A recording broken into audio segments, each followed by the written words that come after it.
docente cómplice y víctima de un sistema opresor. La obra nos muestra un docente que exterioriza una conducta que la sociedad usualmente considera habitual en los docentes, forjada en sus inicios para cumplir con ciertos requerimientos de la época. Es decir, en el momento en que la previsión de la escuela y esta profesión se constituyen como necesarias, donde se requerían más de sujetos que ayuden a constituir una conciencia colectiva a través del ejemplo que personas sabias y con conocimientos superiores en distintas áreas. Se necesitaban personas que fueran el modelo militar para los niños de aquella época de formación de un Estado nacional. Sin embargo, se puede entrever en su discurso cierta ironía respecto de sus palabras. Nos muestra una docente que, como cualquier otra persona, padece de la realidad de la época en que vivimos y las limitaciones de clase, desvalorizando aquella imagen idealizada y sostenida hasta nuestros días de la escuela y de los docentes como instituciones respetables. Tanto en sus intervenciones gestuales como en la verbalidad podemos percibir una docente más humanizada, con sus opiniones, frustraciones y trato cotidiano en la escuela, muchas veces en contradicción con los principios idealizados de su profesión. La entrada que desarrollaremos es la educación como práctica social.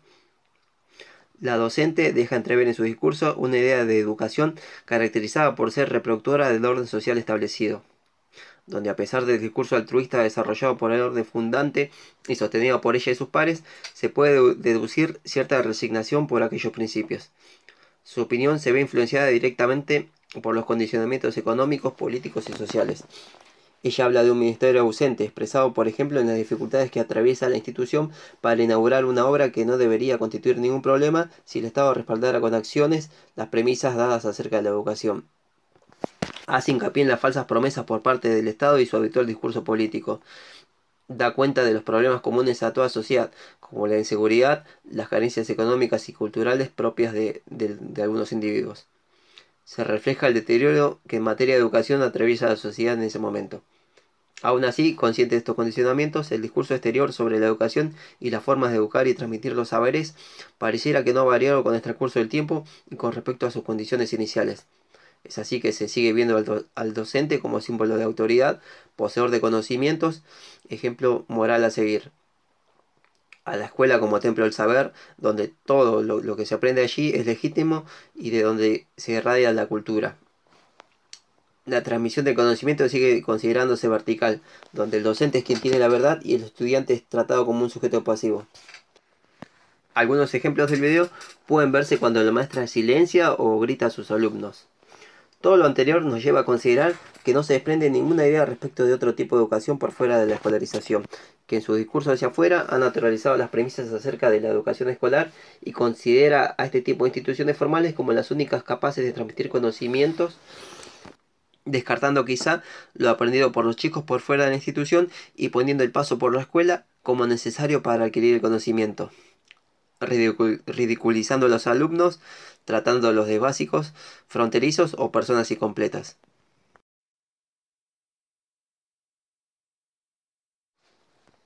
Desnaturalización de lo social. La entrada que elegimos se ve reflejada en el discurso formal hacia afuera del docente.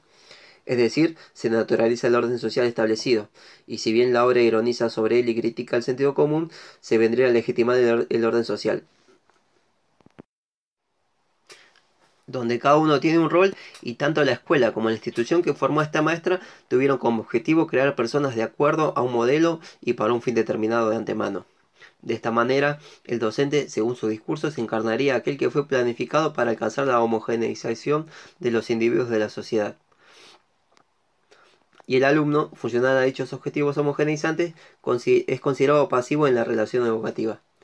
Un alumno a quien se les desconoce cualquier tipo de conocimiento y es considerado como alguien que debe ser guiado y llenado de contenidos verdaderos, siendo tratado como inferior en esta relación docente-alumno. Al cuestionar con ironía el orden establecido, pero a su vez naturalizando el discurso dominante con sus actos, esta docente no hace más que aceptar que el lugar que ocupa la escuela en la sociedad es el de un punto de conflicto donde chocan la realidad y los ideales, en la cual ella está inmersa y sus actos no pueden cambiar de esta realidad. El lenguaje utilizado por ella y sus palabras nos dan cuenta de su ideología. Se critica el orden establecido, pero no se cuestiona el rol dado a docentes y alumnos. Al contrario, se lo naturaliza y termina haciendo funcionar al mismo sistema, impidiendo todo tipo de discusión al respecto y sobre todo menospreciando cualquier posibilidad de cambio llevada a cabo por ellos desde su función de educadores. Al igual que en Planilandia, la docente en cuestión reafirma de alguna manera que cada uno ocupa el lugar que le toca en esta sociedad y no considera como posible ningún tipo de progreso. Si tuviéramos que hacer una comparación entre los personajes de Planilandia y la obra, pensamos que la maestra se podría emparentar con la figura del abuelo. A pesar de tener la idea de que las cosas deberían ser de otro modo, no hace nada para cambiarlas y sigue reproduciendo el orden social vigente. Otra de las entradas que elegimos para desarrollar es la relación entre educación y sociedad. Consideramos que la idea que se desprende del video es la de pesimismo. La docente en cuestión reconoce la situación pero no propone cambios, sino que se resigna a los condicionamientos impuestos. Cuando Siede habla de pesimismo, describe una mamushka grande corrompida que condena al resto de las mamushkas que de ella se desprenden. Entre estas aparece la escuela que contiene al mismo tiempo a los docentes y al alumnado, ya condicionados por esta primer mamushka. En el caso de la obra, las mamushkas más grandes como el Estado o el Ministerio se presentan como ausentes o invisibles. De estas instituciones se desprenden las escuelas caracterizadas como estériles, que a la vez condenan al alumnado a reproducir el orden social vigente. Consideramos que la obra denota características fundamentales de esta visión pesimista, tales como la impotencia y la sociedad opresora. La docente no presenta a la escuela como institución que brinda herramientas al alumnado, sino que la describe desde un lugar asistencialista al cual los chicos y chicas solo van para comer. No pareciera haber posibilidad de cambio ni de emancipación. Esto se puede ver en distintos fragmentos de la obra. Por ejemplo, la frase «el patio va a servir de comedor para niños carenciados», «un niño que no se alimenta es un niño que no puede estudiar», o «la escuela va a servir para darles de comer, cubrir esa necesidad básica», son frases que nos parecen ejemplificadoras. La última entrada a desarrollar se relaciona con las características de la profesión docente. Aparecen representaciones de la maestra como funcionario del Estado o robot estatal. En el texto de Sarlo, La máquina cultural, se nos presenta a Rosa del Río, una docente que creía que con su trabajo hacía el bien para los alumnos y consideraba la educación necesaria para crear ciudadanos rectos y con posibilidades de ascender socialmente. La docente del video, si bien mantiene un discurso similar, no considera que la educación pueda producir cambios significativos. Es consciente de que el orden social se sigue reproduciendo y no lo puede cambiar con su trabajo. Se nos muestra, al menos en el discurso, una docente con características similares a las otorgadas en sus orígenes. En primer término, dedicando su vida al trabajo cuando expresa «porque en mi vida entera he inmolado por la docencia», como si su profesión fuera altruista y el hecho de formar parte de la clase educadora, teniendo un objetivo superior que cumplir, le impidiera realizar algún reclamo que apunte a mejorar sus condiciones materiales en el trabajo o económicas. El rol docente está representado en una mujer, al igual que la mayoría de las que forman parte del cuerpo docente, siendo siempre ejemplo de moral a seguir y autoridad indiscutible dentro del aula. Aparece como poseedora de la cultura válida, por lo tanto dueña de la verdad con alumnos considerados ignorantes.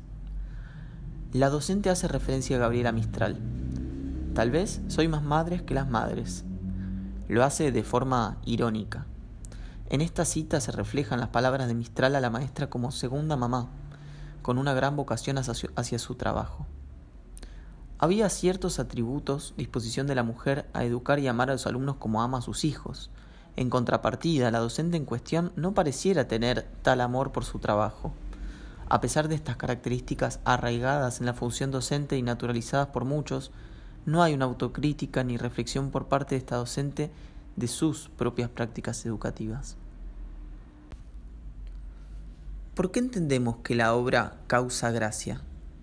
En primer lugar, entendemos que la obra está pensada para un público actual que probablemente se siente identificado con el rol del alumnado, ya que es posible que la gran mayoría haya conocido o tenido un o una docente de características similares a las protagonistas. Esto genera una empatía grande por parte del público. Consideramos que la obra causa gracia porque pensamos que hay características propias de la docente que están exacerbadas o llevadas a un extremo. Sabemos que toda relación alumno-docente es una relación de raíz asimétrica y que muchas veces hace falta que el docente marque con claridad los límites de lo que se puede o no en un contexto áulico. Si por ejemplo la obra fuera lo contrario, es decir, imaginemos por un instante un docente extremadamente pasivo, habilitando todo tipo de desorganización dentro del aula, y un grado de alumnos, entre comillas, revoltosos. Si nos ubicamos en una situación donde dicha relación no cuenta con esta simetría, también consideramos que la obra causaría gracia.